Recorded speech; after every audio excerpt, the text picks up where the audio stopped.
এবার চোখ রাখবো এসআইআর কার্ডে।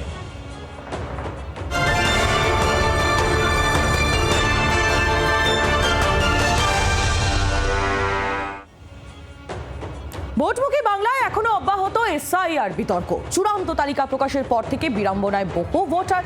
স্যারের নজরে আজ আমরা দেখে নেব মগরাহাট পূর্ব বিধানসভার চালচিত্র। এই বিধানসভা কেন্দ্রেও এসআইআর নিয়ে ভুরি ভুরি অভিযোগ করেছেন ভোটাররা।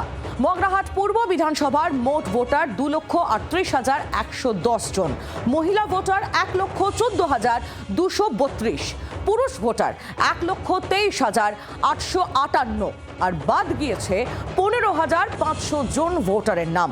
2021 সালে তৃণমূল কংগ্রেস জয়ী হয়েছিল মগরাহাট পূর্ব বিধানসভা কেন্দ্রে।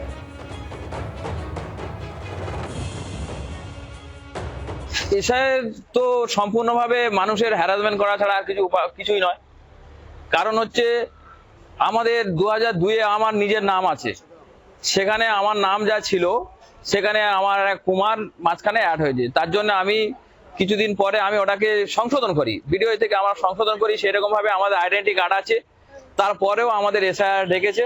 চাচা আসেনি, মানে আমার বাপ ঠাকুর আমাদের নাম এসে আমার চাচা আসেনি। চাচা ভারতবর্ষের নাগরিক, তারপরে তো আমরা নাগরিকটা হলাম, কিন্তু আমাদের 2026 আমার নতুন লিস্টের নাম এসে গেছে, কিন্তু আমার চাচার নাম বাদ দিয়েছে। এসআইআর ফলে আপনাদের কি সমস্যা হচ্ছে? আপনাদের কি বাদ পড়েছে কারো? আমাদের বাদ পড়েছে, আমার ফ্যামিলির 2 জন পড়েছে। আমার এক দাদা, সে পঞ্চায়েত সেক্রেটারি ছিল, সারা জীবন এই ভোটার লিস্টের কাজ করে গেছে। সম্প্রতি সে অবসর গ্রহণ করেছে, সেও ডিলিট।